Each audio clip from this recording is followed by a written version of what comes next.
Hello and welcome back to my channel. Today I'm showing you how I made this, which is a dice rolling tower. I made this using a Pringles tube mainly as the base and a bit of random bit of wood that I had and egg cartons, a little bit of foam, a little bit of wood and paint and fun. I mainly used fun. I like this because it's not just like a boring tower, it's like a little bit of terrain as well. So yeah, follow along to see how I made this. Like I say, it was all pretty like standard materials, nothing too expensive. You know, I love being on a budget. Anyway, enjoy the video and don't forget to like, comment, subscribe, all of that lovely stuff. And I will see you in my next one. Bye! So of course here is the Pringles tube that I used. I got this in a meal deal. Literally, like, I was going to throw it in the bin, so this counts as a cheap thing because I didn't buy it especially. Just ripped out the top bit, the bottom bit, the inside bit, so I've just left with this nice tube. Then I just used a bit of cardboard that I found, you know, in our recycling from a box or something, traced around the tube to make a circle, cut that in half and then hot glued the halves at angles inside the tube.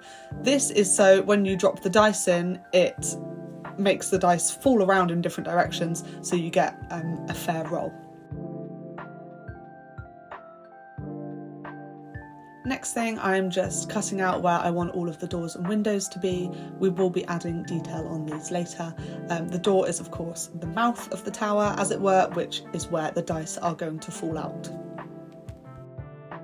Here I am fighting with my glue gun to try and get a bit of glue around the openings of the windows so I can put some embroidery, is it embroidery? Cross stitch like grid netting. You can pick it up at Hobbycraft for like £1 for a massive sheet and just cut those to size and put them in.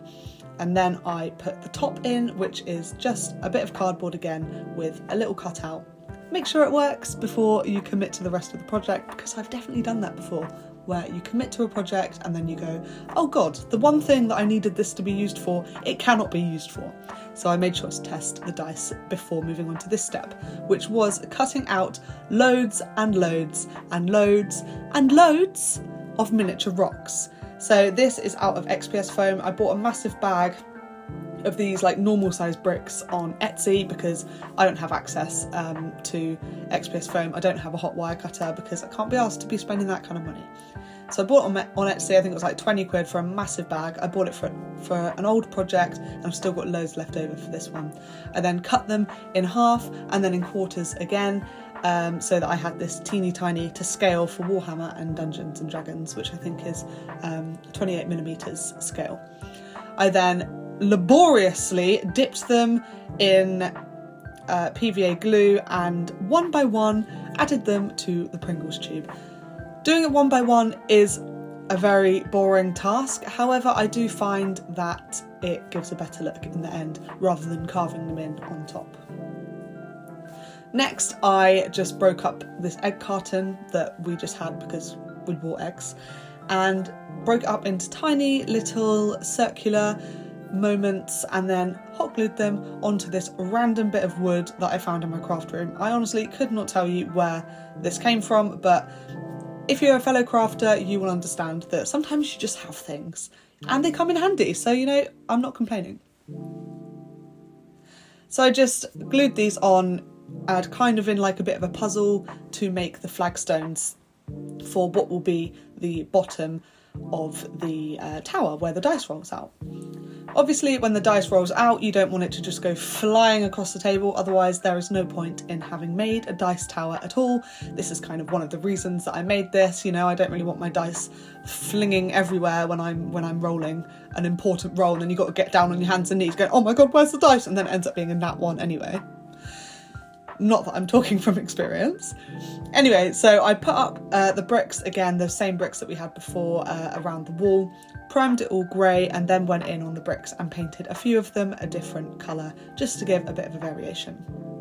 Now, this is where it all went a little bit tits up. So basically, I saw someone on YouTube actually do this hack where they made mortar between the bricks, and they put spackle on their painted bricks and then wiped it away with a wet sponge, and it miraculously all of the spackle on the bricks went away, but that did not work for me, and it stained my bricks white and it looked rubbish. So I panicked. I went in with this bit of kitchen roll and was like scrubbing at it with all my might, but in the end I did have to kind of admit defeat, because I was, as you can see here, ripping off some of the bricks, so you can see the blue underneath there, because I even ended up ripping off the primer anyways. So I had to go back in with a black wash just to bring out the grey of the bricks again, because they were looking a little bit snowy white. But you know what, it's not a Kate Lout video without there being some form of disaster halfway through that I then have to rectify, so it's okay.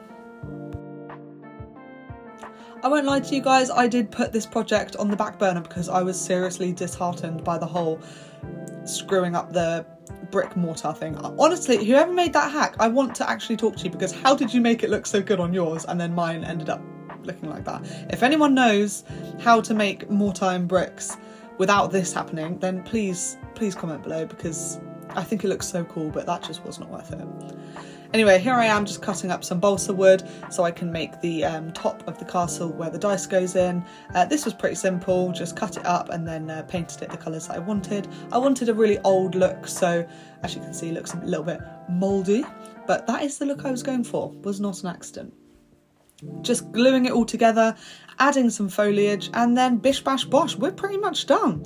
Let's go to the final results.